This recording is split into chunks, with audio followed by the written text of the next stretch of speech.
University of New Mexico, these people who are manning these observation posts of looking at the galaxy with the most sophisticated equipment, and they're able to see things now. So scientists have torn through a curtain of the universe and been able to see a fourth of the universe that was previously hidden. In all the years that human beings have been alive, nobody has ever been able to see that before. So suddenly then you crack through this curtain tears, and you're able to see somewhere in the universe that we never even knew it existed. And there you've got 102 previously unknown galaxies are there.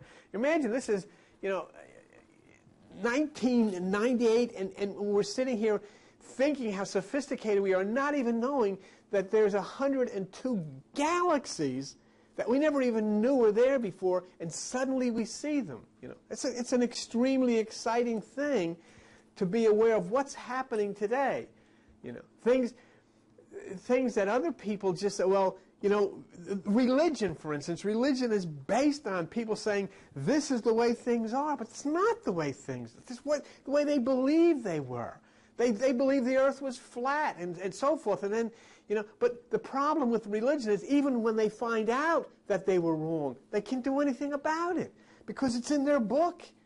And their book says this is the way it is, and they'll go to their grave saying that's the way it is, even though it isn't the way it is. It's a never-ending, completely changing things. All the things have come together as a mosaic in the sky and spoke to us, confirming things that we read in the scriptures from many, many years ago. But in a different way than we ever thought they could be confirmed. They're confirmed in a way of science and life and reality and in our existence together as people. But this week, or last week I guess, a new planet was discovered by our old friend Geoffrey Marcy out in San Francisco. And it's a mere 15 light years from Earth. That's the closest that we've ever found one. And the planet is orbiting a star named Gliese, G-L-I-E-S-E, and I have looked everywhere, and I have looked on the internet, and I have looked through every book that I have, and I'm unable to determine what that name means, G-L-I-E-S-E. So if anybody here wants to do some searching, you can go ahead and take a look. It's G-L-I-E-S-E. If you can find it anywhere, I haven't been able to. But it's located in the constellation Lepus, L-E-P-U-S, which is the rabbit, or the hare. It's right next to Canis Major, which is the big dog, where there is the star, which is called Sirius, S-I-R-I-U-S. And the Egyptians looked to Sirius as Isis. And one shaft of the pyramid, if you remember, one shaft of the pyramid looks up to Sirius, while the other, on the king sign, looked up to Osiris. You see. And so discoveries go on, and we'll have to see what the implications of. Now, I'm not going to dwell on that because I really don't know too much about this latest discovery that's been made in this particular constellation. What I want to go this morning is get into back into the flow of Revelation and Nova and considering how we arrive at the meanings of things. We've been sharing with people about these things and trying to arrive at how do we come up with these things. And, people take offense when you tell them, like what we've been doing on the internet with your friends there. People have a hard time because most people have already arrived at a conclusion as to what life is all about.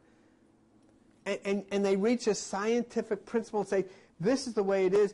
And if you in any way, shape, or form try to say, well, no, wait a minute, maybe we should think, maybe it's not the way it has always been thought to be, maybe it's this way.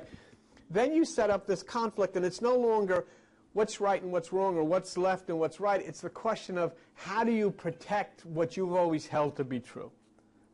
See? Now, Virginia, you've been sharing with some of your friends, and they've been sharing with some of you, and the initial overwhelming reaction to what I'm talking about is negative. They don't agree with it, which is perfectly fine. See? But this is what they don't quite understand when I connect things. If I take the word Adam and the word atom, they're in no way connected. They have no relationship to the two of them.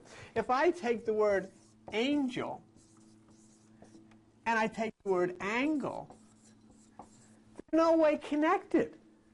There's no connection between the two of them at all. Of course they have no connection. Yet we have connected them, say. But it's very difficult for people to, in any way, shape, or form, come to grips with this, because you're considered, some kind of a whacked-out person. Until you join, you have to surround yourselves in the culture that we live with other creditable people to support your position. Otherwise, you're considered a nut. And so I reach out to a guy like Carl Jung and take his hand, and reach out to a guy like Joseph Campbell and take his hand, and they have their credentials. They have their credentials. You have an eminent psychoanalyst and you have a brilliant teacher, and they both support totally what we say here. So those are the ones that I would use to say, well, wait a minute, maybe we have to somehow come to grips with an explanation of how we arrive at this kind of stuff. An angel and angle have no connection. Of course they have no connection. This is the thing with wings that flits around and greeting cards and all of this kind of stuff, or shows up on Christmas shows, and comes in and Bob Cratchit and all this. And this is, the way you make wood or whatever, it's an angle. I mean, one has nothing to do with the other. It's extremely important for anyone who wishes to consider the Bible or documents that are ancient documents or whatever, to first acknowledge something, and that is to acknowledge the art of mythology, to acknowledge the art of parable, to acknowledge the art of proverb. You've got to understand these things. And most people who, what was that? Oh, power surge? Okay. Most people simply will say, no, this can't be. It's not the way it is, without ever looking at proverb and allegory and the like. The whole purpose of our work is to analyze the Bible and other ancient documents to see if there's anything contained within the words that's relevant. I spent my whole life going to churches and schools where they had the Bible and all this stuff, and I thought it was totally irrelevant. I mean, I wasn't one bit interested in anything it had to say, because it wasn't relevant to life. But now I'm beginning to see things differently, and I'm beginning to understand things differently. I'm beginning to find things contained in the Script. Now, I want you to do this with me. I want you to play a little Bible roulette with me and just jump. I want to show you some of the reasons why I think if I pick up a Bible, it gives me encouragement to read it further and see if I can find anything in here that might be from another time. Let me tell you something. What's in here that is quote-unquote hidden is the same thing that's inside of your brain that's quote-unquote hidden, and that is outside of the reach of us under normal circumstances, which is a lot of gobbledygook for saying that everybody who's ever been born has in a part of their brain the knowledge of the entire universe. And it only is allowed to seep in at the proper time when its discoveries are made. For instance, I mean, all of a sudden, we are learning from Hubble and all of things about stars and things we never knew before, but they were always there. There's nothing new. I mean, supernova, 1987, are you kidding me? How many thousands of years has that been up in the sky? We just didn't know it before. But this is what I want you to look at. If you look at page 944, in those Bibles you have, you'll come to 2 Corinthians chapter 3 and verse 6. And it says here, who's made us able ministers of the New Testament, not of the letter, but of the Spirit, for the letter kills, but the Spirit kills. So here's an admonition from the very Bible that you're holding in your hand, and what does it say? Don't take it literally. Nothing in this Bible, this book, should be taken literally. Well, how can you deal with that? Most people who will challenge us or who will argue about these things will read these things literally, and the very book they're reading says, this isn't literal, don't take it literally. Not of the letter, it says. Okay? Let's take a look at page 790 here. And on page 790, you go to Matthew chapter 13.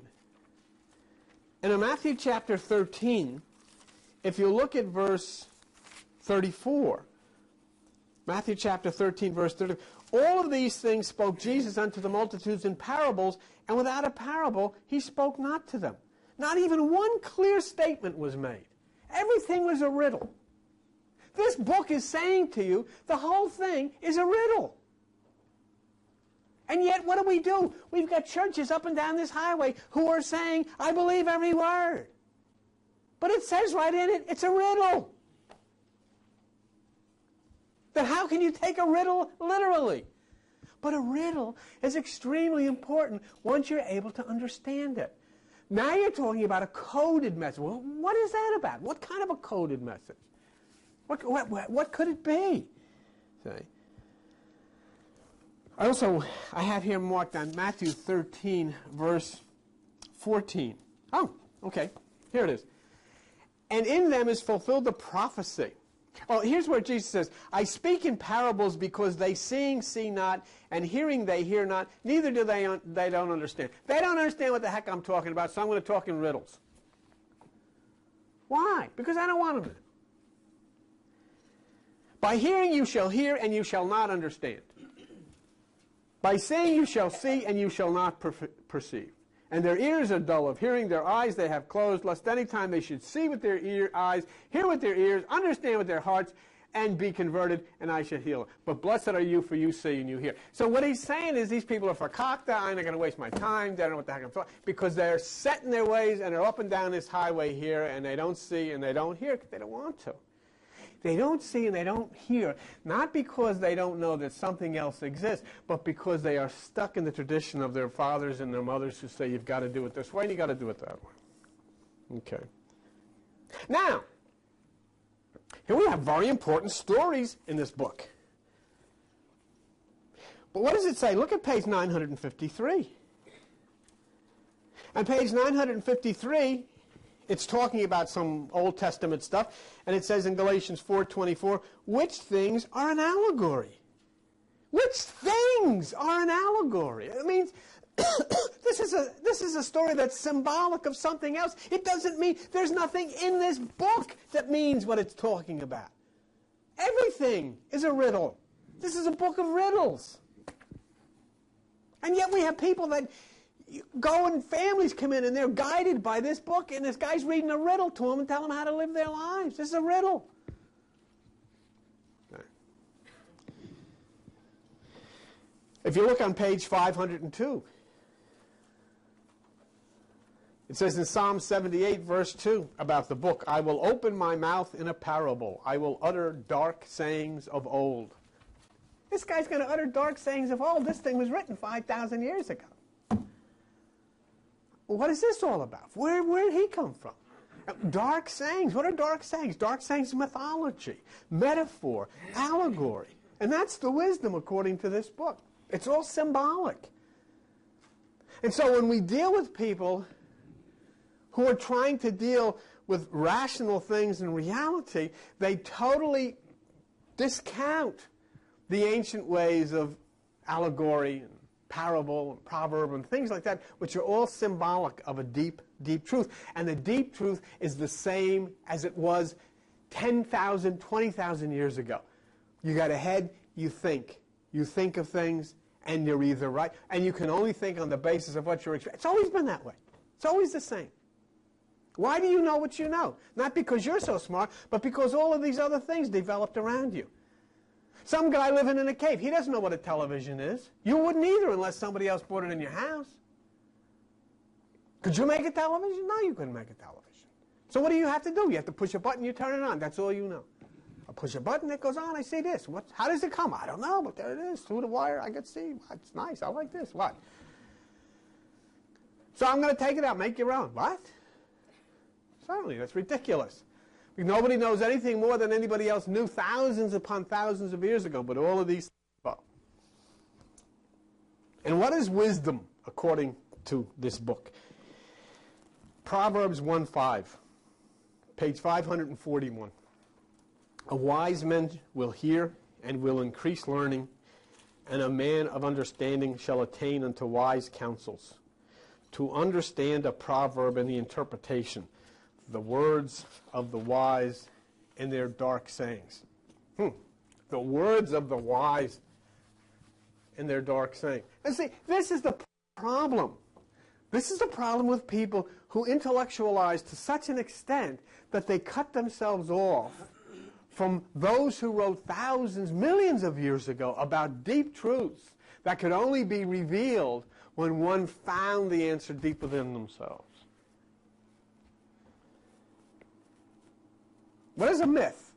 A myth is a traditional, typically ancient story dealing with supernatural beings, ancestors, or heroes that serve as a fundamental type of a worldview, as explaining the aspects of natural order. Something here, an ancient story dealing with supernatural beings. What is allegory? A literary, dramatic, pictorial device in which characters and events stand for abstract ideas, principles, or forces. So it says in here, which things are an allegory. It says so right in this book, which things are an allegory. Metaphor, a figure of speech in which a word or phrase ordinarily designates one thing is used to designate another, a symbol. That's what the Bible is. It's allegory. It's symbol. It says so.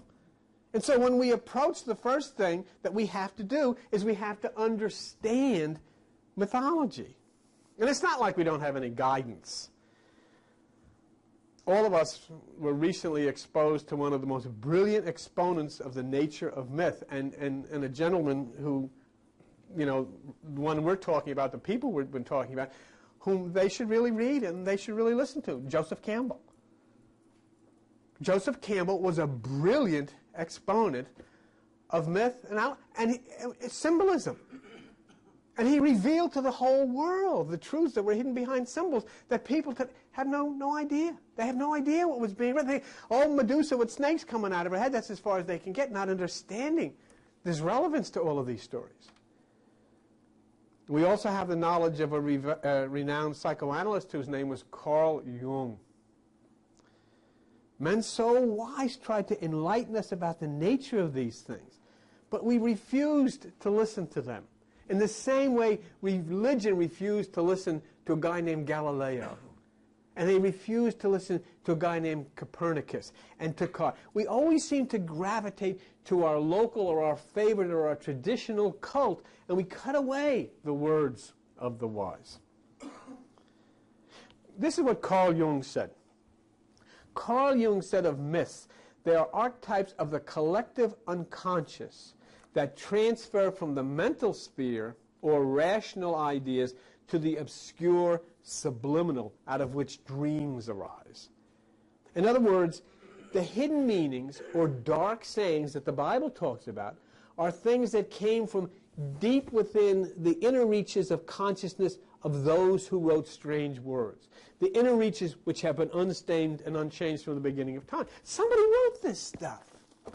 And somebody wrote this stuff from deep within the psyche thousands of years ago. And we're reading, it's like you're reading their dreams, literally.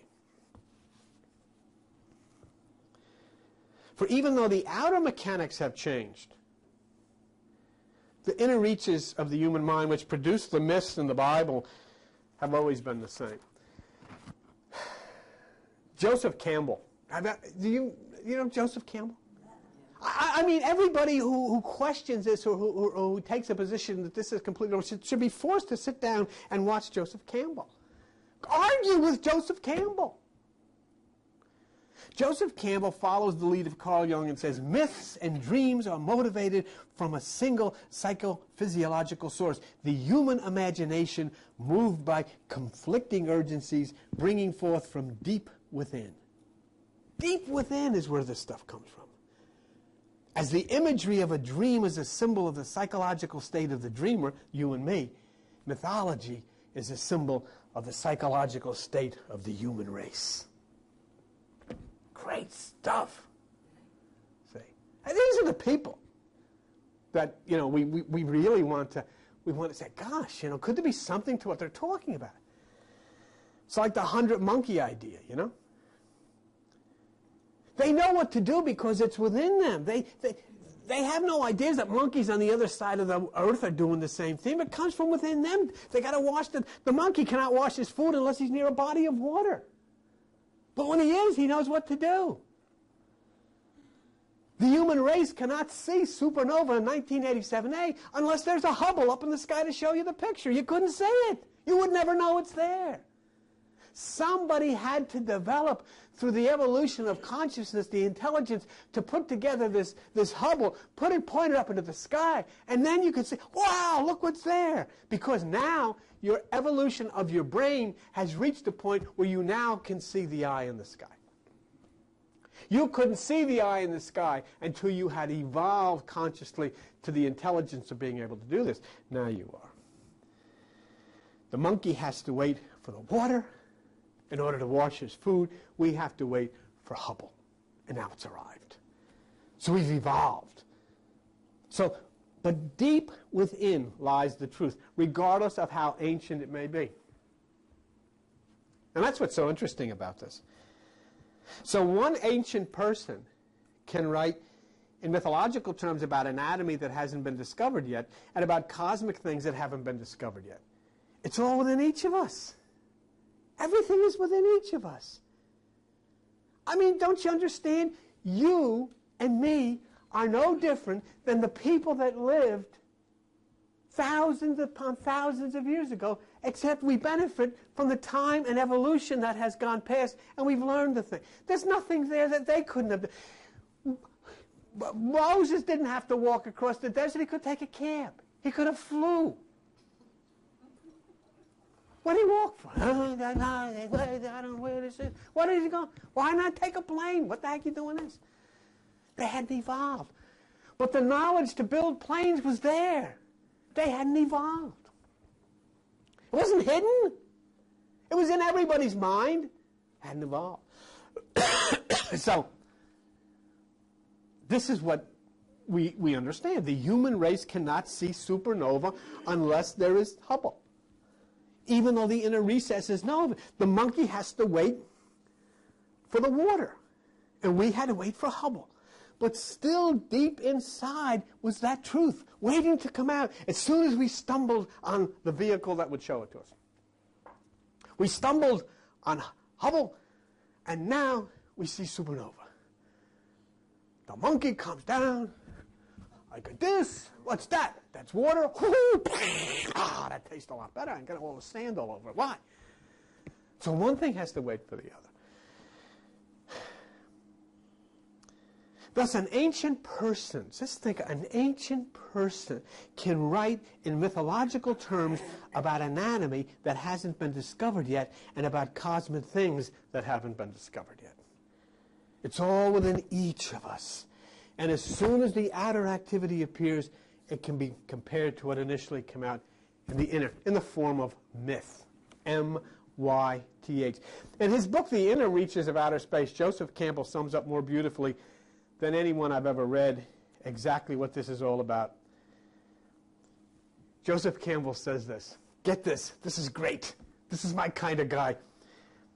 Quote Joseph Campbell, "A definition of religion, misunderstood mythology."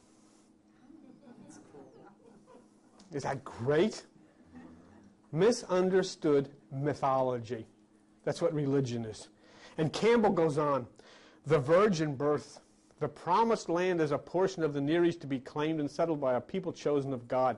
The term God to be understood as denoted an actual, invisible, masculine personality who created the universe and is now resident in an invisible yet actual heaven to which the justified will go when they join to their resurrected bodies.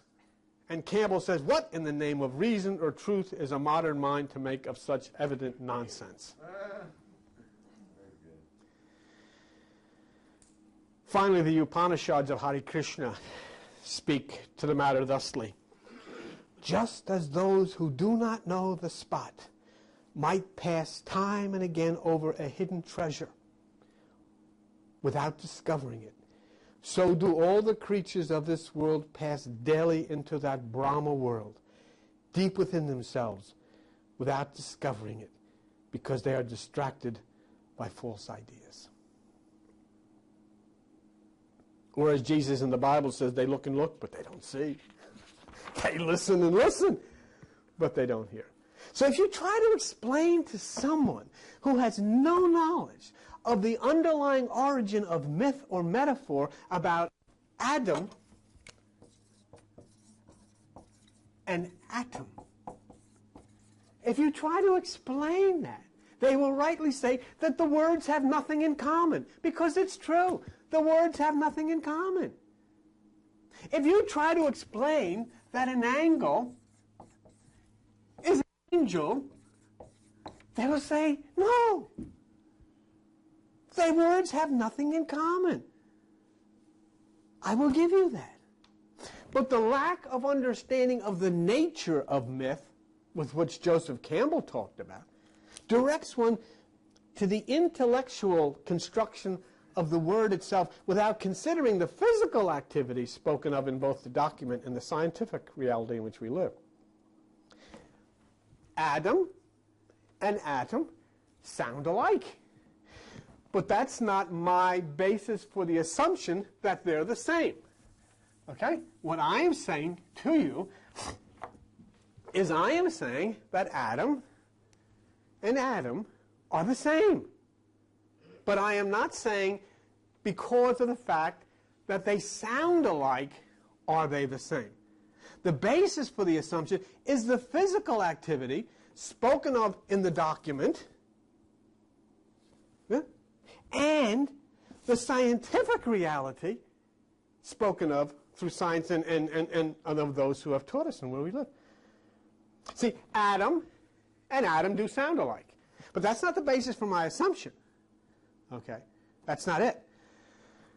Now, the Bible says that Adam had a rib removed, and this caused Eve to be created. And there was from that point, there was a chain reaction of creation. In other words, the object Adam was impacted by a stronger object called God. When the object Adam was impacted by a stronger object called God, it caused something to go out of Adam, which in turn resulted in a chain reaction. Something happened. The Bible puts it this way, Genesis 2:22. And the rib which the Lord God had taken from man made he a woman and brought her to the man. Because of the interaction of this force upon this force, something occurred that set in place a chain reaction. Aha! If you look at page 42 of this stuff, you see the term, and it's in your material. If you look at page 42, you see the term polymerization. Polymerization, which is a chain reaction. Okay? And it comprises in 3 steps. The 3 steps are, you have an initiator, you have a catalyst in the Bible, which is God. So God would be the catalyst. No problem. God's the catalyst. I like that. All right? Then you have a positively or negatively charged ion or atom. the catalyst and the positively or negatively charged ion called atom. The catalyst, God, has created the atom. Atom. We have no problem with that. This is a scientific fact. There's no problem. Nobody can argue with this. You can't argue with this because it's true. They say, well, I don't know if God created Adam. Well, something did. Let it go. Call it chicken soup. That's fine. Doesn't make any difference what you call it. Something happened, and this atom was created. Okay? Now, the second step, let's look at, on page 42, if you look, you see the term polymerization. Okay, we've charged that. Okay. So you have the positively or negatively charged ion or atom. The catalyst, God, has created the atom. The second step occurs when the intermediate compound, which is atom, reacts with the original, which is we're calling God, to form additional intermediate products we call Eve. Call it whatever you want. That's the way it happens. Okay? Now, if you look at, well, the steps repeat, yielding final products as well as a continuous supply of intermediates, and you wind up with you and me. You and me are actually a final product of the relationship between this and atom, or nature and the atom. In other words, splitting the atom. Bang, when the atom is split, it starts into a chain reaction, and here you are. I mean, you could say, well, I don't know if I believe that. Well, then, take a look at yourself. And there you are. If you look at page 27 of the material, which we call the stuff that I gave you, under fission, you see a nuclear reaction in which an atomic, see at the bottom of the page, a nuclear reaction in which an atomic nucleus atom, or atom, splits into fragments. That's the rib. Remember the rib? They took Adam's rib. That's the fragment. In biology, you see an asexual reproductive process in which unicellular organisms divide into two or more independently maturing cells. And these cells are all called atoms. All right? So, what I would like to do, could you get me overhead 10 out? And I would just like to look at that for a minute with you. And I'll show you how this looks. Number 10. There's the number at the bottom on each one. Okay. If you look at overhead 10, and here you see a nuclear chain reaction. If you could just raise that up a little higher. That's it. Can you see that? Well, you can see that. Okay. There's a nuclear chain reaction. We see the energy at the top. Let's call this God. All right? Good enough? Here's atom. When God impacts atom, what's he do? He takes a root. He splits the atom. What happens? As a result of that, now we have Adam and Eve. Okay? Would you raise that a little higher? After we have Adam and Eve get together. Now we have Adam and Eve and Cain and Abel. And the thing goes on and on and on. And all of us are very busy, as you can see. Let's take a look around. See where all these things come from. It all came from this. But this is what happens. This is a rational thing. The energy at the top, God, impacting Adam. Just bring it down a little bit. There's the energy at the top, God, impacting Adam that we know in the Bible. And the resultant chain reaction to Adam and Eve, male and female. Then to the bottom we have Adam and Eve, Cain and Abel, and then the thing goes on and on and on and on, and off it goes. Say, okay, thank you. Al? So that's why then I would propose that the Bible of splitting the atom in the story of Adam of mythology. What happens to Adam? Adam has his rib removed. Okay, so what I am proposing to you is that the story of Adam is mythology a natural truth that's lying deep in the human subconscious thousands of years ago and was brought forward to us as a myth until we arrived at the point of being able to understand it. The arrival of the knowledge of the atom, which then clarifies the meaning of the Scripture. It's not just a similarity of the words. What is it that can have something taken from it, and as a result of that act of something being taken from it, go into a chain reaction of replication? So when this atom is split and the rib is removed, we then have a chain reaction of replication that we know biblically as Eve. But what has happened really is the scientific principle that we know of splitting the atom. Splitting the ADAM and causing a replication of life. This is logical. Not only is it logical, it's true. There is nobody on the face of the earth that can say that is not how you make life, because it is. Adam's rib removed in the Bible is splitting the atom. Yeah? And so when that occurs, as soon as the atom is split, boom, boom, boom, here you are. Look at, take a look around. Look at all these little atoms sitting there. It's all over. Split, blah, blah, blah, blah. And yet, there are people, because I said this, that's the only reason. They'll say, oh, this is nuts. It's not. This is the way it is. It's the way it works. All right. All right. So what is it then? It's not the similarity of the word, but the activity. What is it that can have something taken from it? Let's listen to that. What is it that can have something taken from it? Adam had a rib taken from him. Okay. What is it that can have something taken from it? And then as a result of that, go into a chain reaction of replication.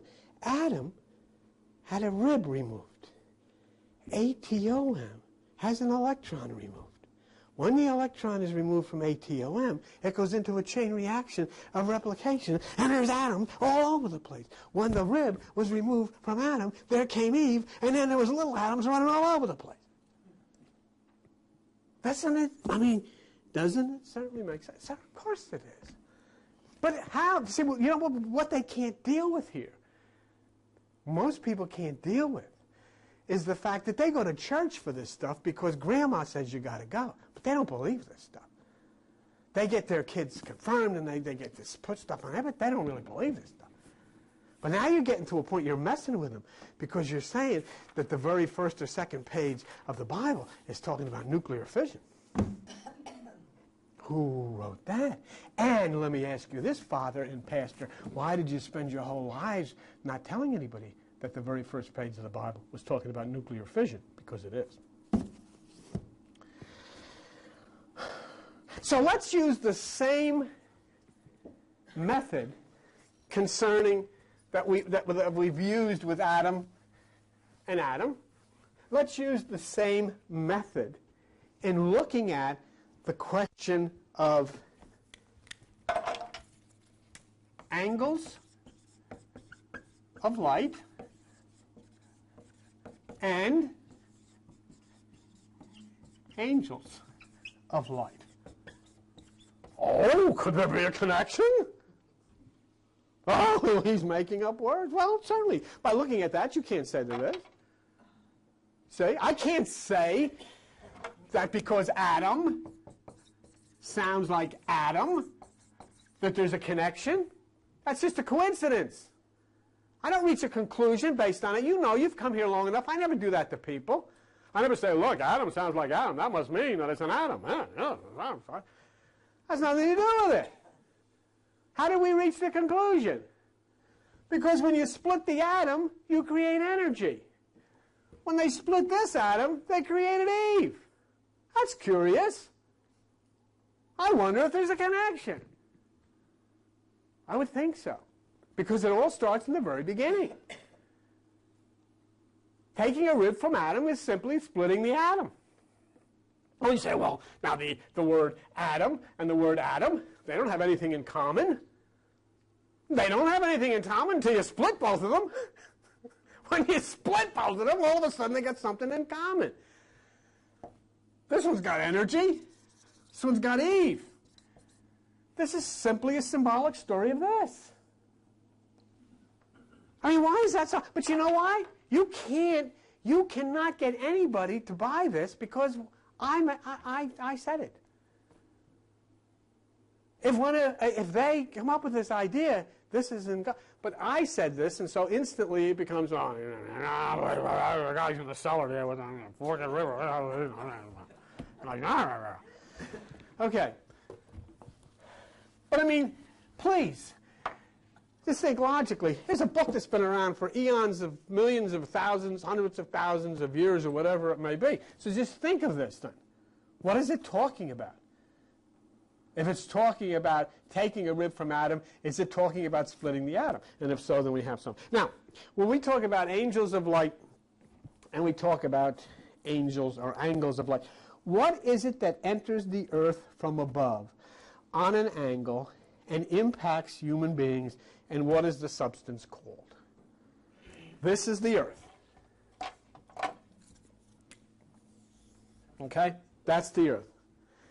Something enters the earth from the sky, and it impacts the earth. All right. What is it? What is it called? If you look at page 63,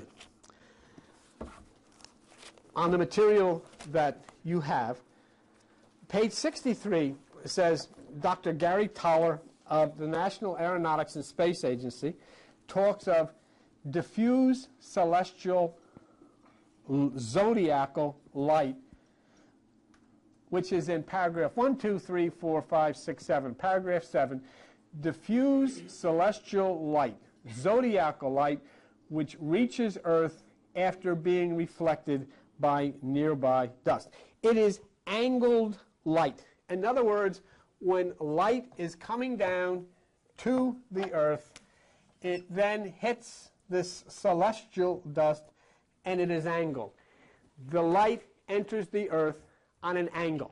That doesn't come from Swami Rangaminga Bangawanga. That comes from Dr. Gary Toller of the National Aeronautics and Space Administration. All right, so then, you know, what do you want? That's what he says. On page 78 of this material, you see under reflection and refraction the subject of the angle of an arriving ray of light. You see, 1, 2, 3, the third paragraph down, reflection and refraction. The angle of incidence is the angle between the arriving ray and a line perpendicular, blah, blah, blah. The angle of reflection, last sentence in that particular paragraph. If a ray arrives at an angle in a substance with a higher, it is bent towards a perpendicular, blah, blah, bent away from the blah, blah. Okay. Anyhow, what we're talking about, what is it that they're talking about there? They're talking about an angle of light. The angle of light impacts the Earth, and the angle of light impacts the people who live on the Earth.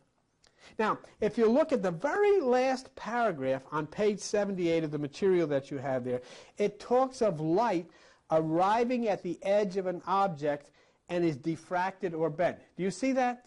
Light, very last paragraph, light arriving at the edge of an object is diffracted or bent. Diffracted or bent light is an angle of light. Okay? It is light arriving at an angle. It is an angle of light. Okay, fine. Now, if you look at the second paragraph in that page, under the nature of light, you see that light is streams of packets of energy called photons. It's an interesting word. Photons. Okay? Then this statement. That is the second paragraph. The statement is, The concept of photons is used to explain the interactions of light and matter. Light from above coming down and interacting with matter. Light, which is the angle of light, comes down from above and interacts with matter, that's you and me. In other words, you receive from an angle of light, or you receive from an angel of light. I understand it makes too much sense, and that's scary, but nonetheless, that's what it is. All right? But this is difficult. It's very difficult for people who, go off and these things in science and so forth, to just come to the basics. Anybody can understand this. I think this upsets a lot of people who are, so scholarly about this and so pompous about this stuff. They want to understand, why should she understand this? Anybody can understand this. Light enters the earth on an angle. And it's an angle of light. And it interacts with...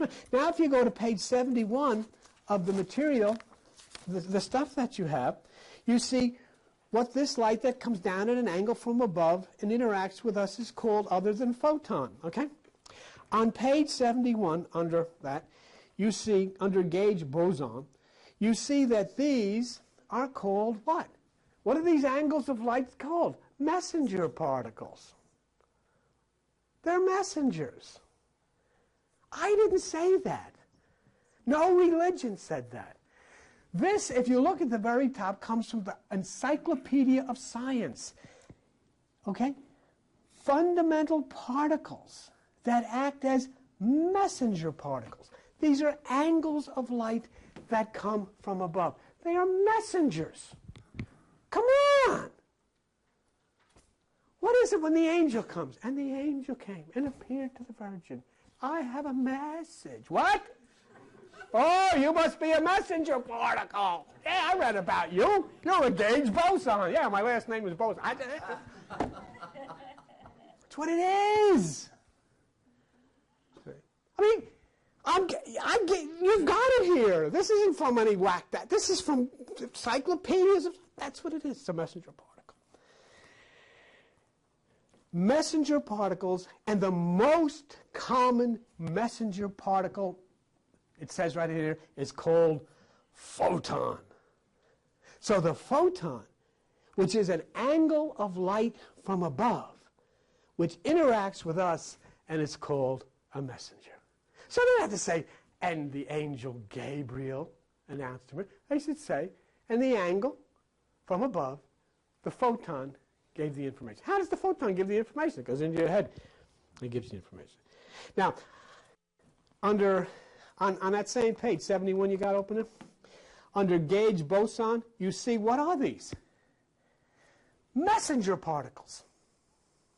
The angles of light that come from above, okay, photons are messenger particles. So the angle of light from above which interacts with us is called a messenger. And the whole Bible is filled with these guys with wings on running around, and they have, I got a message. Trouble, message. Now, if you look down at the bottom, you have the messengers that come from above. Yeah, this is all true stuff. You have messengers that come from above that communicate with you through the brain, through the pineal gland, but then as you look at the bottom, you have second messengers inside of you, cyclic AMP and things like that, which, are other things. So that is an angle of light, a messenger from above that interacts with us and changes the form of our life energy.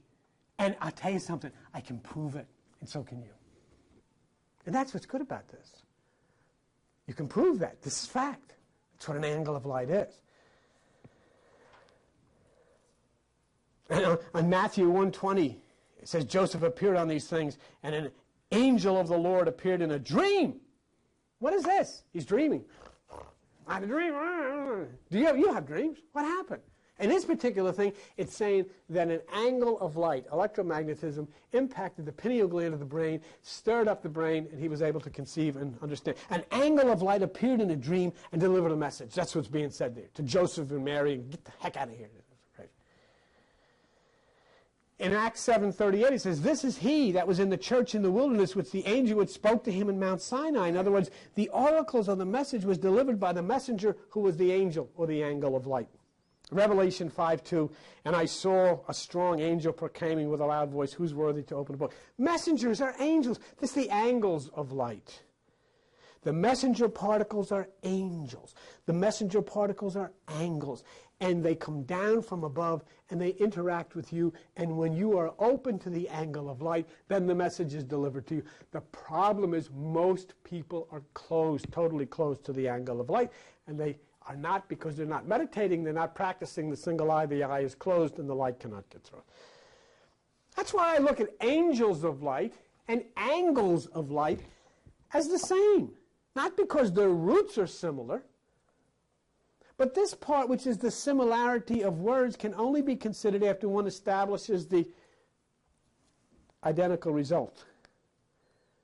The activity has to be the same before the word. So we can do now, it's a final exercise in this phenomena, is if you look on page 14I, which we'll be done with, but if you look on page 14I, you see something interesting. You see that the word angel is from the Latin angelus. Okay? And then you see that the word angle is from the Latin angel. The word angle is from angel. Isn't that interesting? Wait a minute. Let me say. The word angle is from the word angel.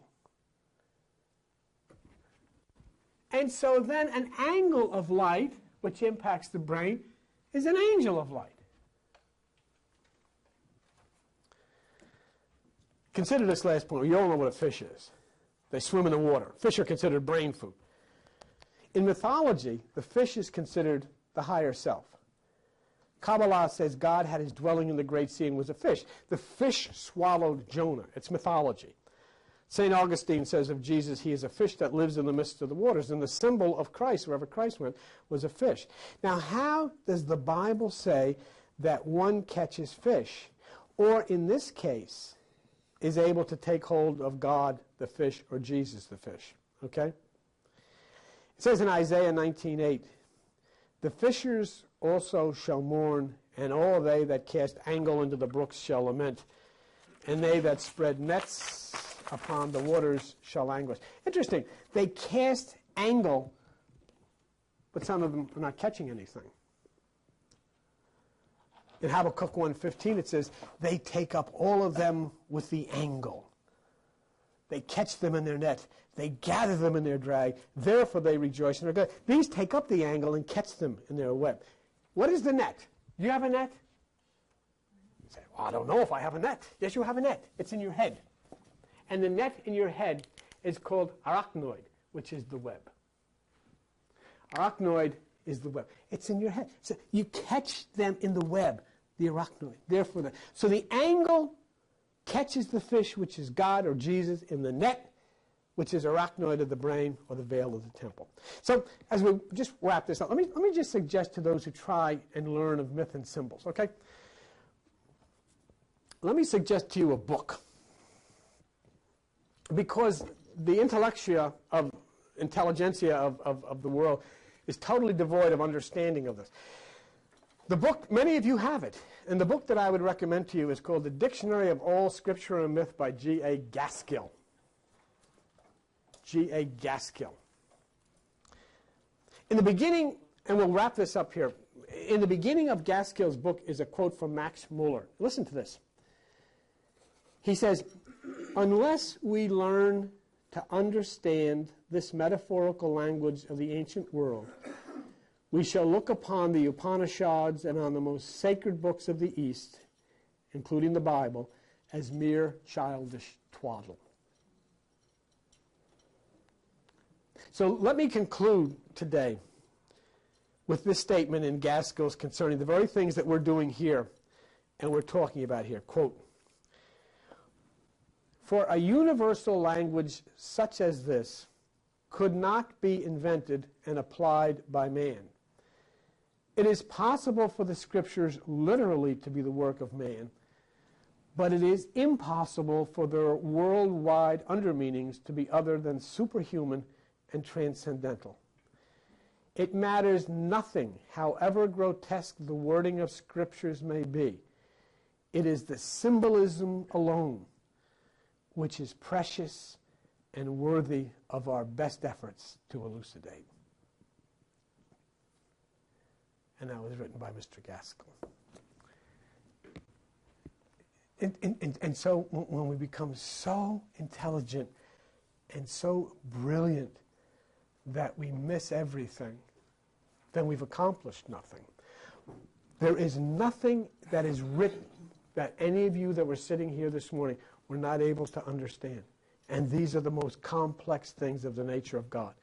Allowing every generation to live and to grow and to mature until finally your time comes. And when your time comes, it happens after the brilliant ones of the earth have been able to construct a rocket and send the rocket into space and position their telescope in space. And after they've done that, and they turn it on, and they look, and there they see supernova. There they see the eye in the sky. And then all starts to unfold in God's great mystery, because you have reached the point of understanding. You cannot take your child from the first grade and begin teaching mythology. You cannot take your child in the first grade and begin teaching trigonometry. But when the child reaches the 5th, 6th, 7th, and 8th grade, you can start introducing these things subtly until finally the child has a cap and gown, and under his arm or under her arm has his diploma. Because now she or he has proven, I understand. You are at the point in the evolution of humanity on the planet Earth where you are to receive your diploma. You are now sitting, taking a test, looking at the realization that, I can understand. Now I can be part of this great cosmic thing which is about to take place on the earth and in the sky, all over the universe. It is our turn now. It is our turn to learn. It is our turn to be part of it. And there is nothing, absolutely nothing, that has been said in here that should transcend the ability of any of you to learn, regardless of whatever education you may or may not have had. It is yours. It is your life. It is your love. It is your future. It is your God. It is your sign glistening in the sky, glistening in the heavens, the eye in the sky, which is on fire and which will fully blaze between now and the year 2000. And knowing that and understanding how it has been laid out for you, sit in your meditation, whether it be here or whether it be at your home, and just allow this thing to come to life within you. And do not worry about those who would make fun of what you know, because the story of the Christ in the Bible is the story of you. They didn't understand him either.